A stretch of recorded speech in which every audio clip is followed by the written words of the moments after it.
Today is October 7th, 2010, and we're near Pawnee, Oklahoma today on the Nimerick farm interviewing Elton and Ken Nimerick as part of the Centennial Farms Oral History Project. Thank you for joining us today. Well, today we'd like for you guys to get started and tell us how your family came to own this land. Well, in 93, the land run, William Sapp, which was my grandmother's brother, made the run, and in 1902 or 3, I've got the documents that'll show that when he sold it to his sister and her husband, which were our grandparents, and that's how it started. Okay. And, you have to, live on the land so long before you could claim it as yours. What was that first original structure like? Well, I've got a picture I can show you, but you want the pictures at the end. It's just a log cabin. Well, let me read what old Marion, Okay. because you're going to audit this anyway, right? Yep. Mm-hmm.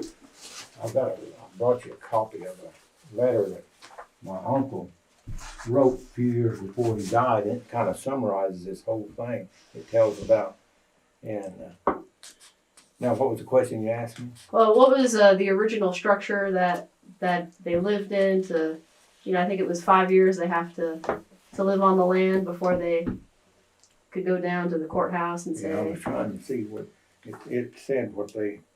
Okay. Our housing on the farm was quite primitive at first, by tent, then sod house, and later a log cabin in which 3 younger brothers were born. Wow. So, but like I said, Marion, I'll write his name on here, and we was going to have a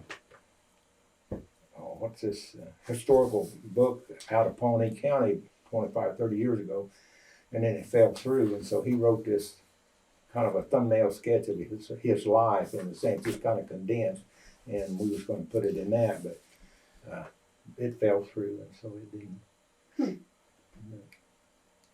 So, do you want to read anything more from that, or? Well, yeah, just read the whole thing, let's see. I mean, that'll give us a good snapshot. I think after that, he's got it pretty much documented in the starting history. I start from the front, just read the whole thing if you want. Okay, my father, James William Nimerick, was born in Belleville, Illinois, October the 7th, 1856, and my mother, Elizabeth Sapp, maiden name, was born near London, Illinois, on May the 6th, 1866. They were married in Pittsburgh, Kansas in 1890. My father had a 4th grade education and followed the farm labor circle for a livelihood in order to exist, as jobs of any kind were far between and hard to get in those days. My father, mother, and 2 older brothers, Charles and Ray Nimerick, migrated by covered wagon from Kansas to the now known farm 5 miles south of Pawnee in May 1894. My father had 5 sons, and besides the 2 above mentioned, they were born in Kansas. Myself, Marion, and 2 younger brothers, Frank and Lawrence Nimerick, were born on the farm or homestead, with Frank and myself being delivered by midwife and my younger brother, Lawrence being delivered by Dr. Waters, another pioneer, at a cost of $10. Life was quite rugged during those times and difficult to survive, but we as a family were close and lived close to the land. My father was a very successful and wise farmer who provided well for his family. He raised hogs, cattle, chickens, and so forth, and farmed the land with corn, cotton, and small grains, etc. And we always had plenty to eat of our own growing. Management usually had to buy such items as coal oil, kerosene, flour, sugar, tobacco, salt, and our clothing was made more or less by our mother. The farm was homesteaded by my uncle, William Sapp, a brother to my mother, in 1893, and was sold the following year to my father for $100. Our housing on the farm was quite primitive. At first tent, then sod house, and later a log cabin, and was added, in which we 3 youngest brothers were born. Our log cabin was construction from oak trees, harvested and roofed by slabs split from choice oak and blocks of shingles. The space between the logs were filled with a mortar composed of slack lime and sand.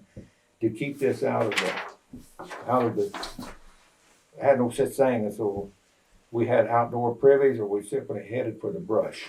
So you can read the next page. How true that was, huh?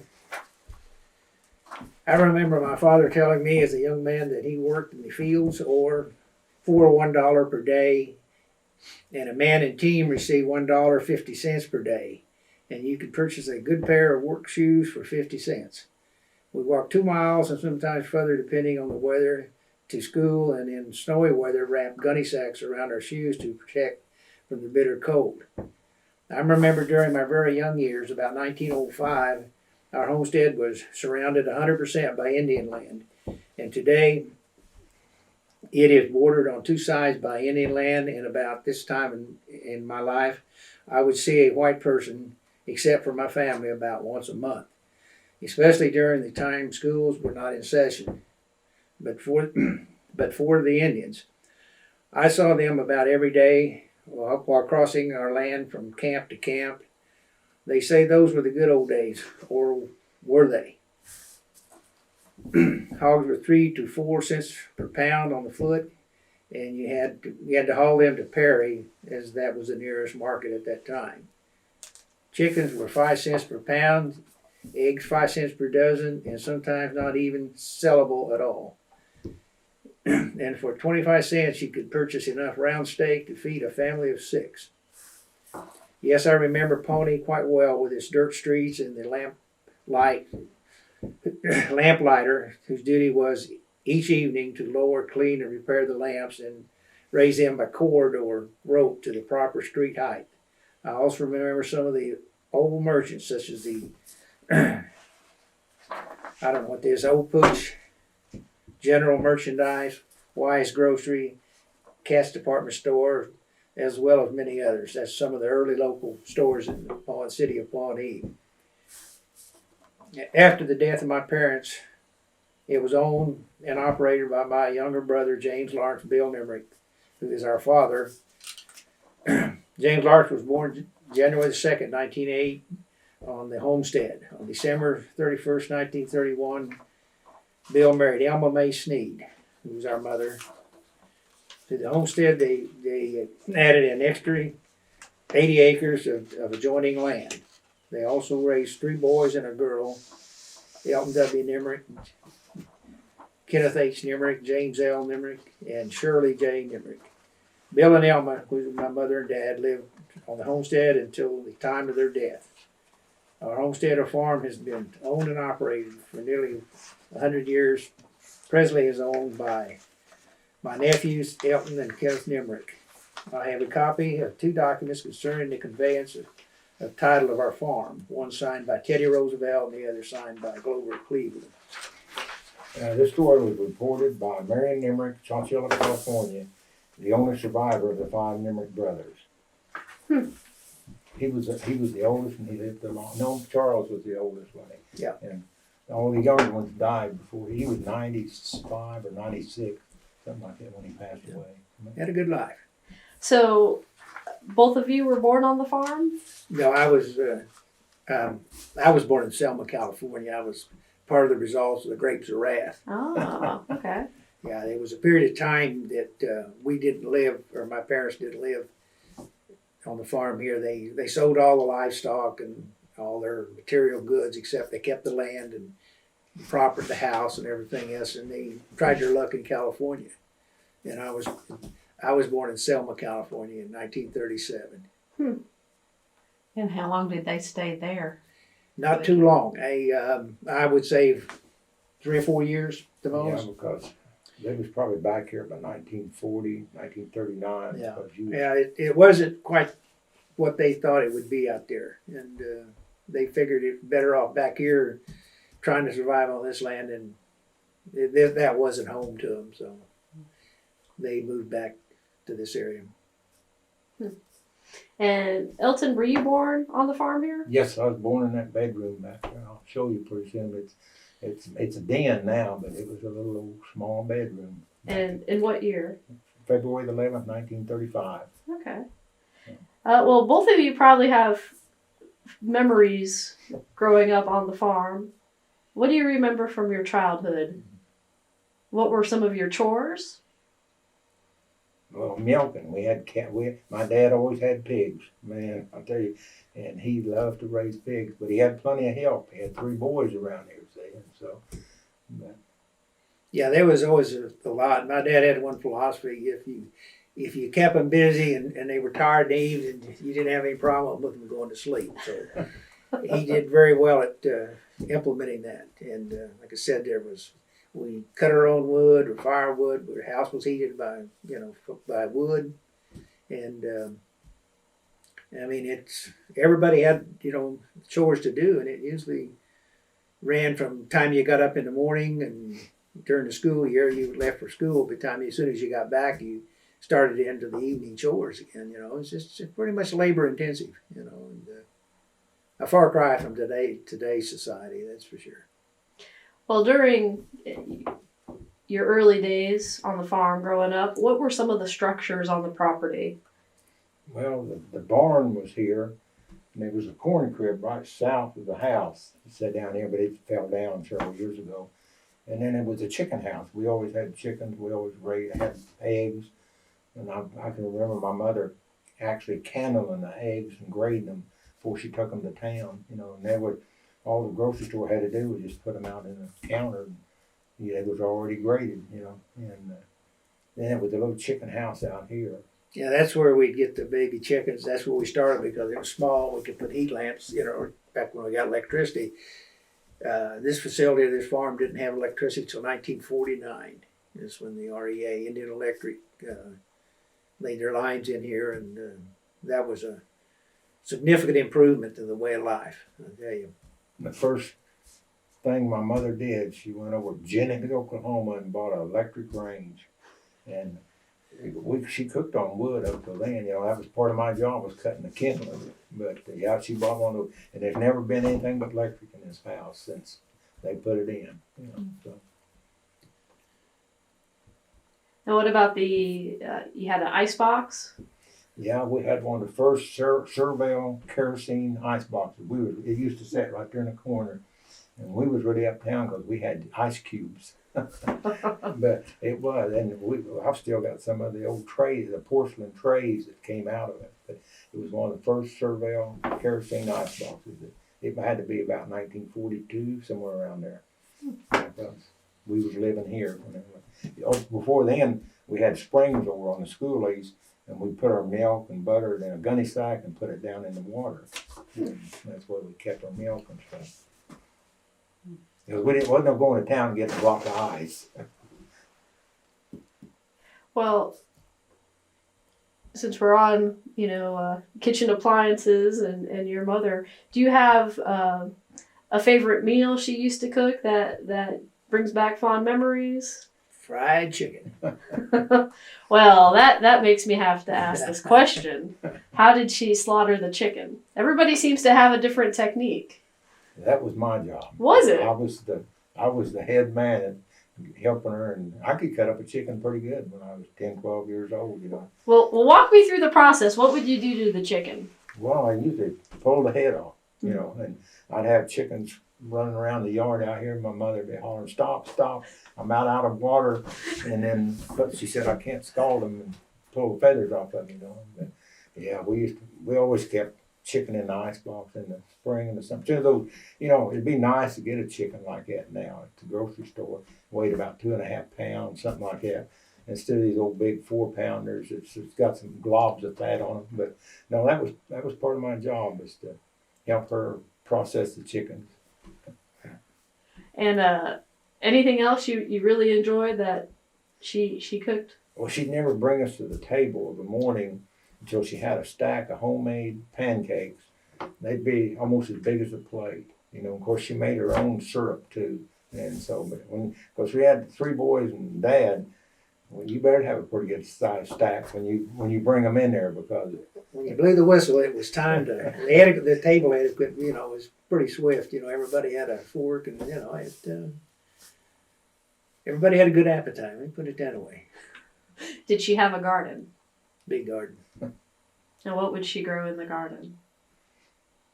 Well, she had peas, green beans, tomatoes, and we had a horrendous potato patch down there west of the house.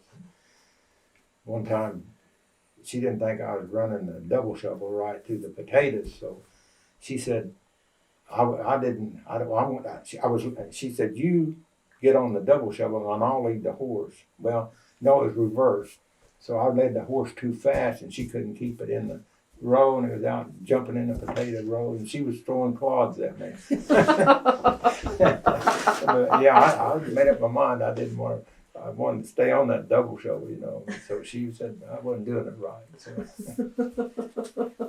I haven't heard that term before, double shovel. Well, it was a piece of equipment with two scoops on it about like this, and you just run them down between the potato rows. It was an old horse-drawn a piece of equipment.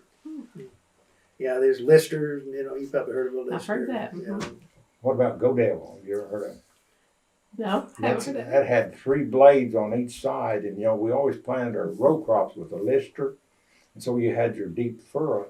Well, this Go Devil had fenders on it, and then it had 3 cutters on each side, and you pull it back up and it pulled the dirt around your plants, your Capricorn or whatever. Of course, we always planted a lot of Capricorn when I was a kid. Now it's maize, you know. But yeah, it was I've got a big scar on my foot where I accidentally. We always went barefooted in the summertime. As soon as it got warm enough, it didn't make any difference where you was at. You went barefooted. That was the whole thing, you know. Because a lot of times you wore your shoes out by the time school was that. And since I was the oldest, I always had to wear bigger clothes because then it was handed down, you know. And yeah, I'd buy them overalls. And my mom would always buy them a size or two too big, you know, because she knew that somebody was going to grow into them. If they survived. Yeah. Well, do you remember the first tractor? Yeah, do you remember that? That little bee farm all. Yeah, I think there was one we lived over there when this place was leased out for a few years. We had that old Fordson, you know, and an old Fordson tractor. But then a bee farm all was really the basic first one really here. And do you remember when you got to drive it for the first time? Yeah, I wasn't very old. We used to. It had a place to sit on the left hand side, and it was a fantastic row crop tractor because the driver sat right over the row, and he'd ride on the side when we was laying corn by, and we'd never stop at the end. It didn't have no hydraulic system. It was run by leg muscle and arm muscle, and we'd come to that end. He'd raise the front cultivator up, and I'm ready to have my leg riding on the right handle on the right hand side, and as soon as we hit that, I'd raise that rear end, raise the back cultivator up and hit the brake, and boy, we was back down and going the other way. We could really. Well, what were some of the crops you remember growing on the farm? Well, when we first started, it was basically kaffir corn and cotton. Boy, if you've never spent any time in the cotton field. Quite a bit of corn too. Yeah. Corn, it really, that was basically, that was it, kaffir corn, cotton and corn really. In later years, as we kind of got away from the farm on our own, Dad's health went downhill and everything got, you know, changed over to wheat, with more wheat and less. Those row crops are pretty labor intensive because they have to be cultivated. You know, they don't do that now so much, but I mean back then, the rule of thumb was you cultivated to maintain weed control. Now they spray chemical. Did you have to pick a lot of cotton growing up? More than I liked. Yeah, there wasn't anything worse.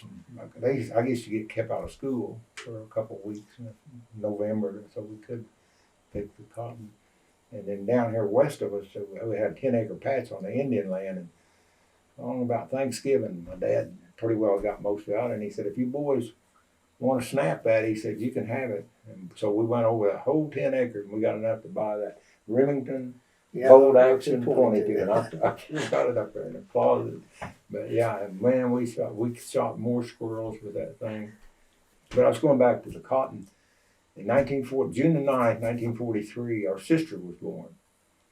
And in November, my mother went to the cotton field right on. She put her on that sack, and she drug her down that cotton row with picking cotton with the rest of us, you know.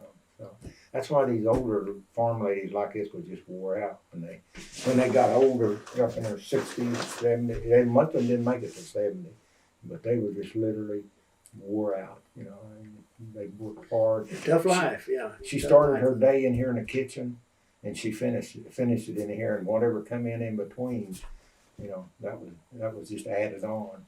Yeah. So she was a big partner in the happenings of the farm. She went out there too, and Right. Kind of way it had to be. I mean, there was nobody waiting to hand you something. You know, you either, if you wanted to eat, you grew your own pretty much, and yeah, you could depend on some help from your neighbors. I mean, it wasn't, you know, we weren't totally isolated, but there weren't the programs there are now to maintain you. Now, did your father have an outside job at all, or did he just farm? He worked a little bit for the county, but he was mostly involved in the farm. It was so labor intensified, you know, that he just didn't have time really. But other than that, no, he worked at keeping us busy. Very good pointer. Very good pointer. Did he differentiate between the three boys and the girl? Did she have to do some? Much less. Things had changed. You know, during the time period from the 40s to the mid 50s, things were changing an awful lot. Things become more modern, and she didn't really, you know, see the opportunity that we had. You know, things had changed, and she was a girl. You know, I mean, they didn't expect her to work like this, so She helped with the canning and that type of thing. she in the did some of kitchen? that. Yeah. Well, how would you get to school? Feet and walked. The school was about 3 miles through there. Pretty close to 3 miles if you cut through that timber straight as the crow flies west. And if you had to take the actual road, it was probably around 3 miles. But Was it a one room or? one room schoolhouse. Yeah, the name of the schoolhouse was Star A Star. Well, our folks went to school there. It'd been there since whenever, about 1909 or somewhere around there. Somewhere in that time Oklahoma frame, kind of yeah. state, you know. Yeah, it was consolidated, I think, in 56, 7, something Somewhere like an around 8, something in there. In the Pawnee school, Pawnee or Glencoe, whichever one you chose, wherever you lived at. What did you typically take for lunch? Usually a piece of pork, a couple pieces of homemade bread, and either a piece of shoulder or a piece of ham. We didn't butcher much beef because we didn't have no way to keep it, you know. And so usually it was a piece, and then some homemade cake or cinnamon Yeah, roll it was or pretty something much like that. basic. Yeah. Fortunately, you know, after a few years, they got the hot lunch program at the school, and that worked out very well. You know, a lot of times I would never make it to school on my lunch, you know, because we'd cut through that timber aware, and they were grass and weeds, you know, and my mom would put it in a paper bag, and I wasn't tall enough to get above the weeds and the wetness of the stuff, and my bag would deteriorate, and I'd take a bite or two of what I had and pitch the rest, and I didn't eat again until I got back home that evening. So, you know, you know, those hot lunches, they were very good, and we all participated in the serving of the lunch. You know, all the students over there, they had this sign sheet, whether you was, you know, we had to wash the dishes, dry the dishes, and all that stuff. And they had an excellent teacher. Her name was Mrs. Smith. She taught all 8 grades, and there was probably 17 of us there. And the teachers complain now about school size, you know, to kind of, you know, look back at what some of those teachers did back in the early day. And but anyway, you know, we had a lot of beans and stuff, and she'd actually put on a pot of beans. Had a great big old wood stove, or it was coal fired, and she'd get those beans started early in the morning, and they'd be done by lunch, and then we'd have beans and some other things, and then when we got done, the students all washed our utensils and, you know, plates and stuff. So taught you a little character, I guess. And nobody really complained. I mean, it was all glad to get the meal. Sure. You know, nothing wrong with the trade out. When you were growing up, were your grandparents still alive? On my mother's side, they were, but my granddad Nimerick died in 1934, and Mrs. Nimerick died in about 1938. Somewhere we was out in California when she passed away. But the older folks on my mother's side, he passed away in 1950, and then she lived till 1981. She died after our mother died. You know. So when you would celebrate the holidays growing up, well, did you celebrate the holidays? Well, we had to because his birthday's the 4th of July. We could always plan on whatever we was doing, haying or wherever we was at in the field. We took off the 4th, because being Independence Day and plus his birthday. And then our mother always made homemade angel food cakes, and she put a big old button in there. And then whoever got the button had to get him something, But yeah, you don't find anybody that make a homemade angel food cake now, and boy, that was good. What about Christmas? Yeah, we usually went to grandma's, didn't we? Yeah, we used to went to our grandparents. And we usually had a real nice program over at our school, at the one-room schoolhouse, and that was kind of really a neat thing is that earlier in the year, in the fall, they would have a box supper, and the girls would all bring box suppers, the guys would bid on them, and the monies from that would be used to buy candies and fruit like that, and that's what we got as a Christmas gift at school. Is everybody got a bag of assorted goods, fruit, usually an apple, orange, and assortment of candy and stuff like that, which is in those days was pretty hard to come by. People really didn't have a lot of money. Things were very, very tight. Not too many fruit trees either, I don't think, was there? Well, a lot of pear trees, not too many, apples. There's quite a few peaches, I guess, that were grown in here. We used to have a pretty nice orchard of peaches. But the neighbors over to the south had apricot, cherry, and peaches, and they never sprayed them with any chemicals to keep the bugs or what. And then you could wait; those things could ripen on the tree, and they'd pull those apricots off, and man, they just melt in your mouth. Now you go to the store and they've been picked green, and so they're mushy. Would your mother can some of those, or? Yeah, I wish you could get them. And she canned about everything. We got a cellar. Sits right off out there, and like I said, when she passed away, that thing had I don't know how many jars of canned fruit down there that we finally had to dispose of. Some had been there quite a while. She'd make canned beets. She had the best beet recipe that I tried to find those somewhere in the store. And I've tried a lot of different brands, and nothing ever compares to the way she fixed them. And I don't even know where the recipe went, but she used to put those pork sausage in a half-gallon jar. She'd pour in a little bit of hot lard, then she'd put in a layer of sausage, and then put some more lard in, and then put some. It would just be layered all the way to the top. And we'd come in from a cotton field, and she'd say, "Help me go down the cellar and get me a jar of sausage." And boy, you talk about good. Man. Of course, it was loaded with cholesterol. Man, packed in that hog lard. But boy, when you're hungry, you're going to eat.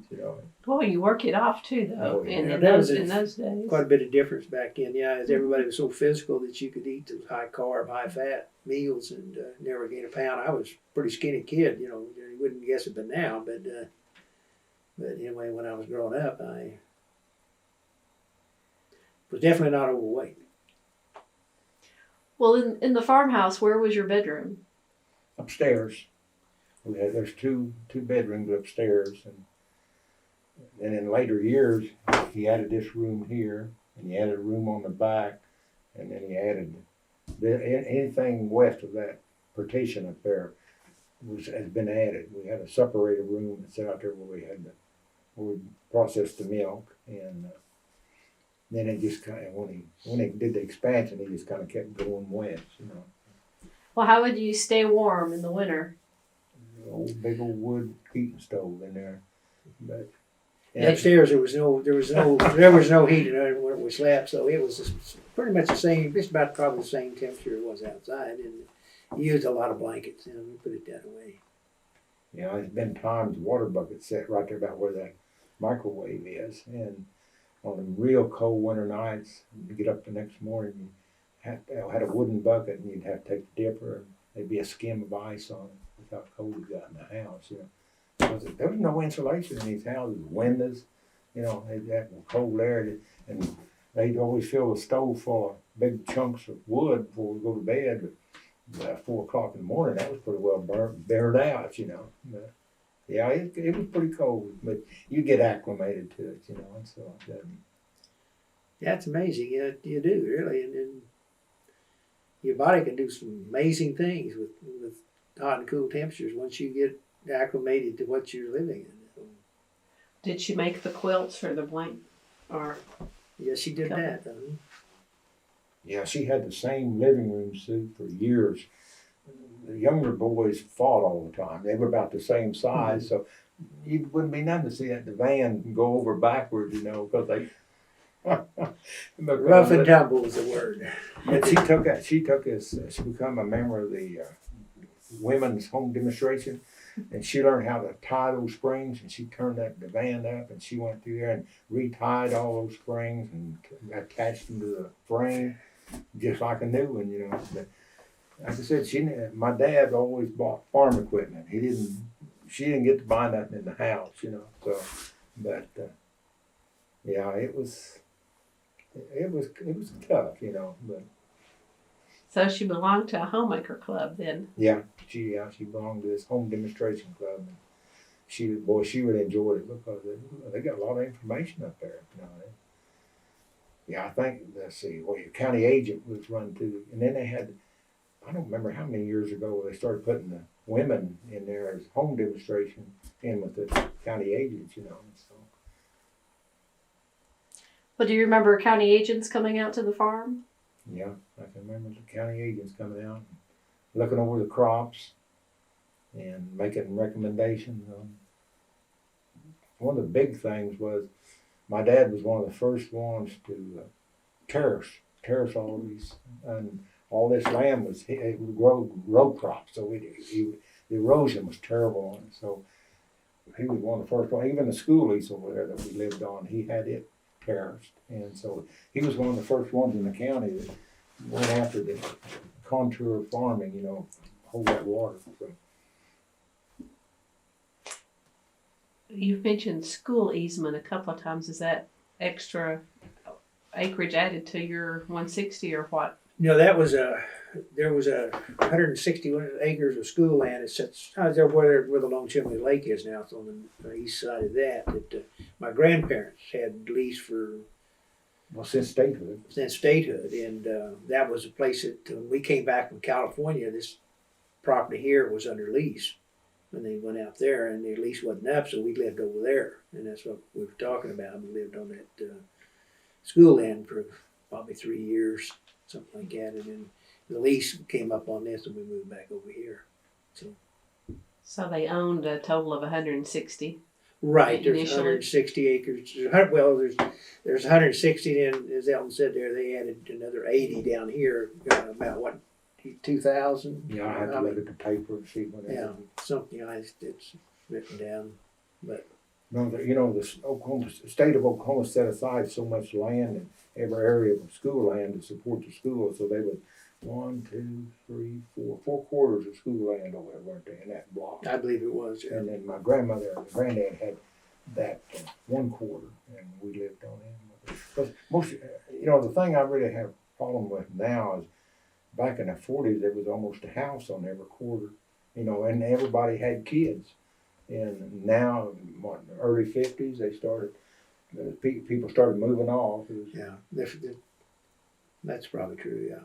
And then the big farmers started conglomerate, getting bigger. And first thing they did was come in there and tear the house down, the barn, all the improvement, unless they could put hay in it, And so it's just amazing how the population has dwindled, Well, you got a resurge of population now, but these people really aren't farmers; they're just people out and living in the country, And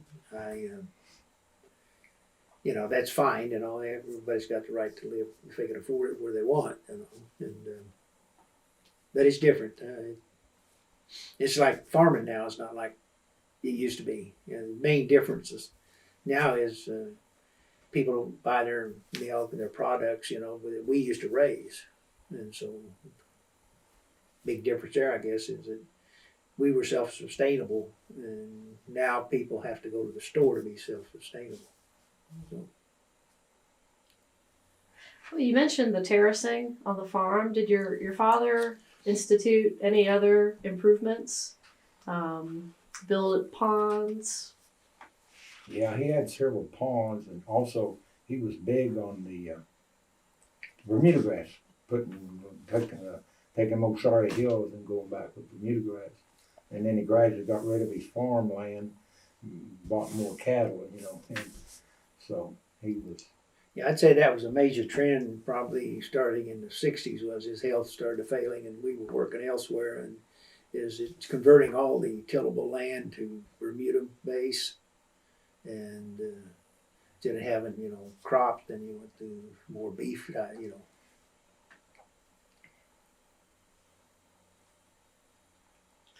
So when you graduated from high school, you stayed on in the area, or did you go off and do something and come back, or what?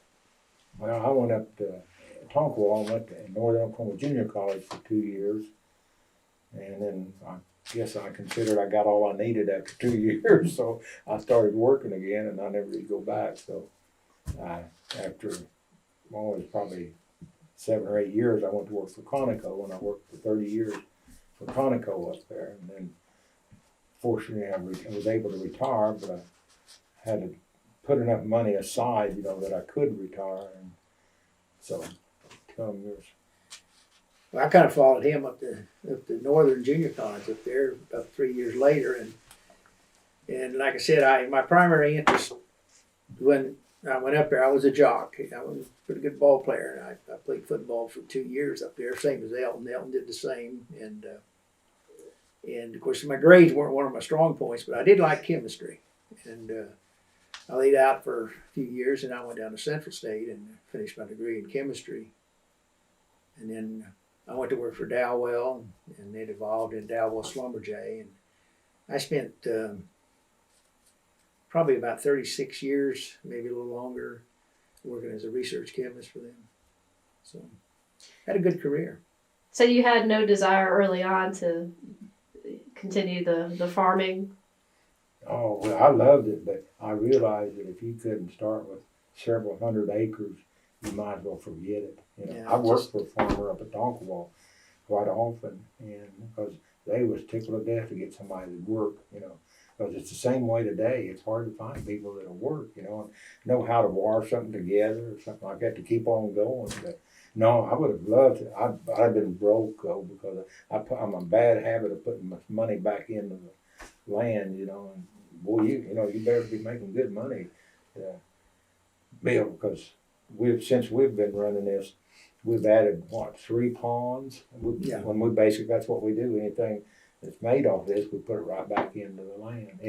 We probably cleared 20, 30 acres of timber. Not all of it. We leave enough to along the creek lines and certain areas. We leave enough timber, but the open areas that we wanted cleared, we cleared those, and then we maintain them by either chemical spray or mostly by chemical spray.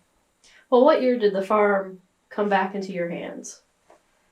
Well, it was about 1985 when our mother passed away in 1981, and so about 3 years later, the younger brother and sister really weren't interested in it, so we purchased their part from them, and then it's been in Kenneth and I's hands since probably about 1985. Yeah. So when you took over the farm, what did you have in mind? What did you start doing to the land? Start raising, or did you keep going the way of cattle? Yeah, we run summer calves, that's what they call them, grass calves, and basically we didn't change a whole lot. This friend of Kenny's had been renting it for several years, and so it was in '94 when we started running it. Right, we effectively started running the operation ourselves in '94, and we run 40 to 50 head of steers, all during the spring and summer and fall every year, and we've done that since that period of time. It amounts to, we put on probably 20,000 pounds of weight steers every year. Yeah, we put at least 300 pounds per steer on there. Got a lot of Bermuda, a lot of Lesbidesian with the Bermuda. That's really an excellent protein builder, and the livestock do very good. They do really really good. Well, in the early days, was there a well, or what was your water source for the house? It's right down there and it's still there. Yeah, it's a well, and Wow. it's been a good well. So you're doing this in retirement, right? Yes. Yeah, you gotta have something to do. That's a lot of work for retirement. Well, it's fun. Do you have outside help that you hire, or is it just you two? It's very limited, you know. We got some special needs or a welder or something like that, you know. That's about the main thing that we might need is some welding done or something. You know. And how many acres do you own today? There's 240. There's this 160 and then the 80 that joins it down here on the other side. Okay. How often do you check the fence row? We have to do it every spring before we put calves out because deer run through them, you know, and trees fall on them. So we kind of Always something that breaks. a lot of these wires been here. Some of the posts I helped put them in 1952 when I was in high school. It goes around this fence line, you know, on the outside. And those posts, some of those posts are still Now, there. those were Chryso posts that you get. They were warranted for 40 years, and some of them's been there 60. So they well worth their money. But prior to that time, we used to cut native trees, you know, like post oak, and split them and put those in the fence line, you know, replace the posts with those. And the terrible thing about that, they'd last 3 to 5 years and they'd rot off, you know. So it was just a constant labor struggle, you know, and that's, you know, it's just, you got to get rid of that, you know, when you run out of help, as Dad did when we moved away and started other jobs, you know, that he figured it probably better put something to last a little longer, so we started replacing all those posts with Chryso. So. Well, how long would that take you to do to check the whole 240? Well, we usually break it up in segments. You know, we do a little bit till we get tired, and then out in the open area is not bad. We have a fence on the back side that runs a mile. It's on the side of a creek bank, and that's the tough one. That's a lot of up and down hills, so we've got a lot of 4-wheeler trails in there that we've cut to we right up to the fence line. We don't have to carry our supplies in. Gotten past that carrying stage here in the last 10 years. Well, I guess back in the day, would you do it by horse instead of four-wheel? You can do it horse or, you know, just physically carry them in when you're younger, you know, you could throw them over your shoulder and carry them back in there, you know. But There was one thing I didn't mention, that the neighbors around here in the wintertime, November, they'd all start cutting these oak trees about this big around or this big around, pile them up. And since Dad had 3 boys, and he had a buzzsaw that went on the back of the tractor, we'd drag that thing around on Saturday morning around the neighborhood and cut these people wood for them. When we'd leave, they'd be a pile of wood almost as tall as this kitchen piled up out there. And they may have gave him a chicken or something like that, but there's never no money changed hands. yeah, that was a very dangerous work, very dangerous because, you know, the blade was open blade, no protection. Just an open, that blade was what, about 3 foot across? No, Yeah, quite about 2.5 foot across, the open blade, and you just worked the wood through it, you know. And Elton was one of the primary catchers in that. So that's a guy that catches the wood on the other side of the blade, you know, when you cut it to length. And your chances, you get in that blade, it's history, your history. Hmm. So, you know, and people took a lot more risk back in. There's a lot of jobs that were very dangerous, you know, that we did around here. But we've still got everything, you know, pretty much that we started with. So I'd say we were very fortunate, very, very fortunate. Well, it sounds like you did a lot of work growing up on the farm. Did you have any time for fun? Saturday afternoons about the only time. And what would you do? Dad would give us a quarter and send it up to the local theater to have an afternoon of fun. Was it a dime to go to the show? About 10 cents would get us in the show. And then the popcorn was what, a nickel a bag? Nickel a bag or And then something. you could get a little Coke for another nickel, and then left you over with a nickel. Yeah, And that would be Pawnee. that was Pawnee. Pawnee. Yeah. Remember a couple of the movies? Boy, I'll I tell you. remember the Cowboys, Roy Rogers, Yeah, Gene Autry, yeah, all those. Lance LaRue. But, So Sunday afternoons you would have to work too? Oh yeah. Is that after Yeah, church? That's pretty much, these cattle milk cows have to be milked every day. And twice a day, and whether you're milking them by hand or when you got a machine, they still need to be milked. And that was part of the cycle of self-sustainability. I was amazed at these farm ladies that go to the grocery store. That's usually where they went first, because they take their cream and eggs to town and get their money, and then go to the grocery store. And then when they come out of when they get done, they just set the grocery store over there and write their name on it. And they'd be an area with nothing but just sacks of groceries. Nobody worried about somebody stealing their groceries. They didn't have stealing back then.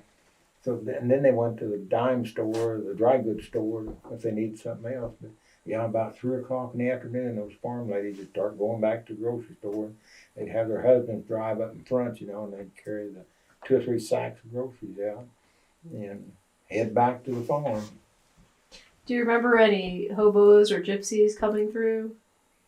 I can just remember some people looking for something to eat, in the early 40s. People, everybody thinks the Depression was over with in the 30s, but it really wasn't in the rural area. It was in the 50s before, because it was pretty tough in the 40s and even the early 50s. There wasn't no money, and these people didn't have a whole lot of money to spend, so it was still really tough. Well, I think a lot of things, we have never addressed, and that was, there were a lot of things with rations during the World War II. And I guess the most memorable thing that I remember what my mother used to do is you couldn't get sugar. And we raised a lot of watermelons, and I'd seen her take the watermelon hearts, and she'd render those, just cook them down to kind of a syrup, and then she'd use that to make cakes and pies with. That was her sugar. Pretty creative on her part, really. Yeah, we used to rob bee trees too. Oh yeah, we did a lot of used honey, wild honey. I call it wild because it came out of trees. My dad was really good at. He'd get around water somewhere, either spring or something, and he'd watch the honeybees come in to get water, and he'd watch which direction that they flew, and he'd trail them down to where their home was, And a certain time of year, we just cut the tree down and split her open and take the honey. So that's another way how we, wind up with some sugar source. How did your father learn how to be a farmer? I guess he grew up being a farmer. He was born into a farm. His dad was a farmer. And being the youngest one, he was the last one to leave, so he wound up in place, I guess. His older brothers, they left and went other places and never came back much. So he really felt tied to the land. More, yes. Well, Elton, I want to take a little detour. How did your family travel to California? Did they have a car? Oh yeah, they had an old Model T, I think is what they went out there. Well, Model A, it was a Model A, I think, yeah. Do you remember the trip? No. No. The only thing I can remember about the California trip was when my grandmother Nimerick passed away. I could remember pulling myself up on the casket and looking in, and that's the only thing I can. It's amazing that something like that would stay with you all of your life. But I remember the flag at the front of the casket, but that's the only thing I can remember about her, really. Then we brought him home. So. Yeah, I was what they call an add-on. Yeah.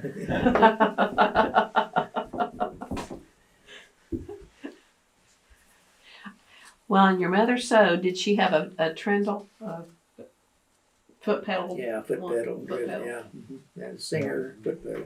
Tell her about your experience on it. I had this bad habit. I used to like to get in there and play with that thing, and I'd get on that treadle, boy, and I'd wind her up, boy, and just have her jumping, and so my dad finally got enough of that, so he got him a switch, and he said, okay, you like to run it, let's see how long you can run it, boy. And every time I'd try to stop, boy, he'd whip my rear end with that switch, and I never did do that again. I never messed with that machine again. He had a good way of breaking your habits. What were some other discipline tactics he had? Well, that switch worked pretty good. Yeah, he wasn't afraid to use that switch. You know, I was talking to a neighbor kid our age, and he said, he said if the DHS had been around when we were kids, they would have locked their dads up, because they believed in whipping. I didn't have any, choice because it was, the family was, if you want to look at it, we're just like a bunch of employees, Really, I mean, for sustainability of the farm, and everybody had a job to do, and if you didn't do your job, then there was a break in the chain, and things didn't get done. So, and it was people don't understand it, and that's probably the reason why the discipline was so strict back there, is because it was a necessity that these jobs be done. I mean, and if you were goofing off, they didn't get done, and you wind up with a kick in the rear end, or a cuff upside the head, or a switch across your rear end. Well, did your mother do any of that, or was it mostly your father? It was mostly my dad. She was always interceding. If it got to be excessive, then she would stop it.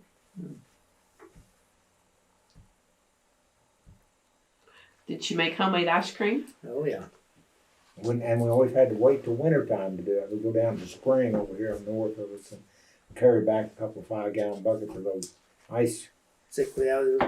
Those icicles, they were really some neat ones over there. They'd come over that little falls there, and they'd be long and slender, you could break them off and put them in a 5-gallon bucket. And then we'd sit around that wood stove and teeth Eat ice just cream. shattered. That's basically one time we got to make ice cream, and it would have been, it was in the early 50s, late 40s, because there was no way to preserve the ice, And also we used to raise small patch of peanuts, and we'd put them up in the hayloft and let them dry, and then that was another real tasty wintertime treat, roasted peanuts, But, Did you have any old remedies that they would use if you, say, got stung by a bee or you got sick? Or... go ahead. I Tell 'em about the croup. Yeah. I don't know. Maybe you can tell it better than I. I'm not sure exactly what, but I remember kerosene and sugar. Yeah, whenever we slept upstairs, Kenny had a lot of problems with croup. Oh, I tell you, it sounded like he was choking to death. Boy, you get the pen. Here, Ma would come up in the stairway and she'd mix up some. Well, sometimes she used turpentine and sugar. I don't know what it was. Boy, it wasn't much. All of us had to have a teaspoonful of that sugar and turpentine. But it'd do away with the croup. I don't know whether he's afraid to croup or afraid to get some more. But Didn't sound like a very good deal once you got older. I mean, but I think I was probably about 11 or 12 years old before I ever went to the doctor for a physical, and that was because of the 4-H club. I had to take a physical for one of their contests, But other than that, you got treated at home. You just didn't run to town to the doctor, And so those older ladies, they were pretty good at concocting some kind of a treatment, So sometimes psychology worked better than the treatment itself. it could have been some of that. Yeah. So were both of you involved with 4-H? Yes. And what was your project? What did you show, or? Well, I had pigs, sheep. That was it. We never got into the beef. Well, the other thing was we did some grains. We'd do, we'd have shits at the county fair. We showed corn, and kaffir corn and stuff like that. Basically, it was hogs. My dad, like I said, he really enjoyed it. He had some top quality hogs, and they wound up with a grand champ or champ, every year. I done pretty well with them. So when was the last time you went to a county fair? Oh, it's probably been 10 years or longer. When you get to where you can't walk too good, you kind of avoid those places, I love to go to the one at Oklahoma City and Tulsa, But the county fairs are just about faded out because they don't have no money, pay the premiums and this and that. And the smaller counties, they're really under a hard time. The county fair is not what it used to be, And it's all because of money, Well, did your parents trust the bank, or did they try to keep their money hidden somewhere on the land? I think, as far as I remember, they had, built the first nest line. I believe they raided there. Okay. Yeah, either they didn't have anything to lose. Didn't have a lot to put anywhere, probably, No. if I remember right. We've talked about various things. We haven't talked about plumbing. Plumbing? Uh-huh. An outhouse versus Oh, indoor, or was that an issue?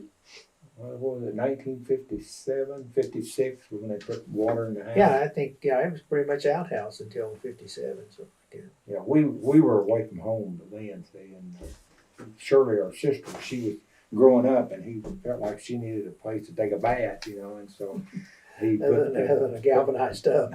Well, that's our next question. How did you?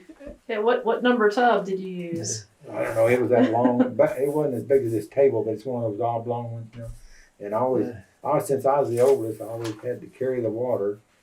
And then I was last. They started with the little one, next one, and then last. We got plenty of use out of that water. Yeah, that was you only used one change of water, as bad as it sounded. And where would the tub be, though? On the porch or in the Usually, house? if in Or? the wintertime, it'd be sitting right here in the kitchen, where it was kind of halfway warm. And it still wasn't too warm in here, but it was better than being outside. And was that a daily experience, or once a week, or? Once a week, wasn't it? We Probably usually got a once a Saturday. week. Yeah, we usually got a Saturday night bath. Whether we needed it or not. Before you went to the movie or after? After, everybody got acclimated to the odor. Yeah, a lot of us were in the same boat, Yeah. Amazing. And in the outhouse, what catalogs were out there? Monkey Ward. Wasn't it? Yeah, the ward, nothing ward, I'd have to say. And did you try to leave the shiny pages for the younger kids, or? Yeah, well, do the best you can. Well, can you talk a little bit about how the area around the farm has changed through the years? Well, most of it, was either row crops. Like I said, in the 40s, everybody raised row crops. Then gradually they started going to wheat, vetch, and then they just finally the row crop pretty well disappeared. Corn, a lot of corn, and then corn disappeared here for 30 years. Before then, all of a sudden they started raising this upland corn and made horrendous crops out of it, and because it improves seed and drought resistance materials, and of course we never had a per bushel acre like they've got today. I guess in the early days you had a lot of Indian land surrounding you. Have your neighbors changed a lot through the years? No, not really, haven't. Well, I think just attrition, the people died off. Nearly all the people with our parents' age are gone, and most of that land is new ownership. There's very few, except for some established people like the guy across the road over here, Junior Schedule, but a lot of the people in the South, and this is nearly all these people, except for the Indian land. Some of the Indian land still have some of the family people with them, and there's a lot of people out here that they're just out here, they're not farmers, they're just. Well, I guess they're just out here. Mm-hmm. They got horses. Mm-hmm. It's more recreational than it is, true farming. So, what do you see happening to the land coming up now, in the future, and into the next 100 years?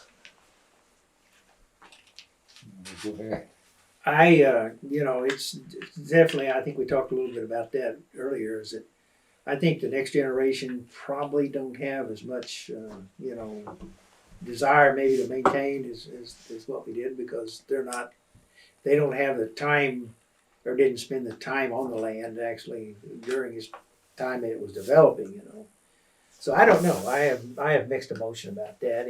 It may be more of of kind of what's going on now with the rest of the area. You know, people living out in the country and not tilling or not, you know, utilizing the land other than hunting or fishing, but doing hunting and fishing. You know.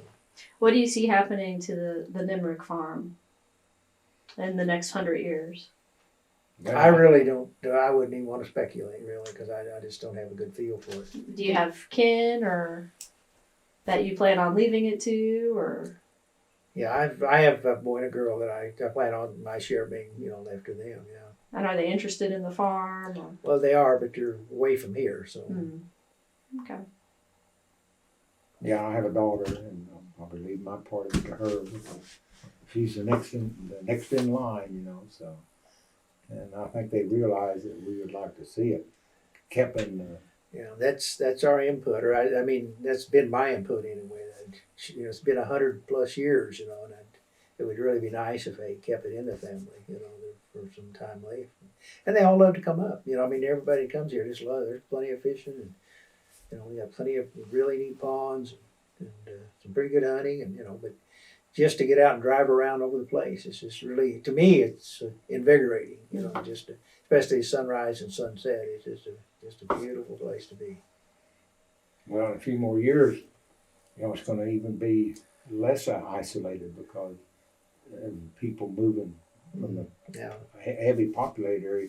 In the last 10 years, you wouldn't believe, in a radius of 5 or 6 miles of Pawnee, how many people have come from California and built nice homes, bought 40, maybe 80, maybe 20, and because they went out of the rat race that they're in, you know. Yeah, they can sell their land out there for very good price, you know, and they come back here and buy twice of what they had out there. I didn't mean to interrupt you. That's all right. Go ahead. But that's the reason a lot of them are getting out, and the taxes are getting humongous in these other states, and they're getting this way here. But everybody's trying to get away from where they've been in some of these areas, and I can, you know, being from the city myself quite a bit of the time, I can understand what they're saying, because I can see, I've been in both places. I am both places every week, you know. So how often do you get back to this? Well, I spend about 50% of my time up here. That's why everything's still hooked up, and this is still equipped just like our mother had it. You know, the cooktop, the oven, and it's basically just like it was when she passed away. And so we just maintain it, you know. And we've never turned the utilities off. Everything still works, and we try to keep it that way. You know. Yeah, like I said, we have our families come up. We try to have a family reunion up here once a year. On Memorial Day, our clan is diminishing in numbers, but amazingly we get most folks up here, you know, and they always have a lot of fun, you know. And like I said, there's a lot of places to fish, and you know, and it's nice to see everybody. I used to be the old saying, it seemed like every time we ever got together, it was either wedding and funerals, and unfortunately, the weddings are fine, but the other part isn't. It's not much fun. Well, before we got started, you were telling us some memories about the window. Do you want to say that on tape? The kitchen like I said, window. basically, our mother was always in here working in the kitchen. You know, this was her domain, and so she'd always come to that window, and she'd either holler one of her names and say, "Dinner's ready," or "Dinner's on the table." You know, man, your mouth would just start watering because you knew whatever she fixed, it was good. You know what I mean?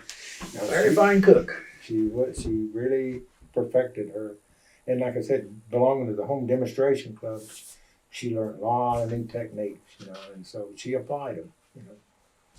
How did she do her laundry? Well, there for a while, I can remember the first monkey ward washing machine they bought. Would have been about 1941, because we was living over here, and it had a little gasoline motor on it, and I stuck my hand in the wringer. And not knowing what a ringer was, you know, but I soon learned. But and then, well, the dryer still sits out there now. We got rid of the washing machine, yeah, and so the dryer is still out there, the electric dryer. You know. Well, I guess in the day though, she probably hung things on the line. Oh yeah, the clothesline's still out there. Yeah. Winter, doesn't matter. They'll freeze dry. They'll freeze dry. Freeze dry. Sublime, yeah. Well, you've gone off, you've had careers, and you've come back to the land. Why was it important in closing to make your way back to the land and keep this going in your family? Well, my intention was I took early retirement with the idea that I was going to move back up here and live, spend my last years here. But my wife has rheumatoid arthritis real bad, and that didn't work too good. We spent all of our time going to the Stillwater Y, and so it was just better that we moved back to where we could get to the water exercise and doctors, without spending a half a day. And so I had to give up that dream, but it was a good one, But no, like I said, it's such a pretty place, and over the years we've done so much stuff to improve it that I just hated that. I can't stand to see it rented out, because people don't take care of nothing, and they just try to destroy it, So. Ken, you could have gone anywhere. Why did you decide to come on back to the land? Well, I guess basically, even though I was working in Tulsa all those years, I really never got away from the farm because I was up here, my wife and I were up here early on. My dad always had this unique quality that come about Friday evening, I'd get a phone call to my dad, and I knew what was coming. He said, "What are you doing tomorrow?" And I said, "Well, what do you got planned?" And he'd already had planned we either had some cattle we need to work on or something, and he'd always had these chores, and I didn't mind that because I knew that I was going to get a great meal. My mom did a great fried chicken, so it was a trade out. So, but I was up here pretty much on a weekly basis most of the time, and then I enjoyed being up here. Basically, it's just whether I'm working or just whether I'm sitting out there taking a nap on my 4-wheeler or something, it's just a great environment. And I guess you can't get the country out of the boy, I guess. Well, is there anything you'd like to add before we look at your pictures, Elton? No, Ken? I think you pretty well covered everything. Unless you want to add something. No, I think right now I don't have anything that jumps out. I think All right. we had a lot of the neat stuff anyway. Well, I appreciate you spending some time with us today and participating in our project documenting the history of your land here.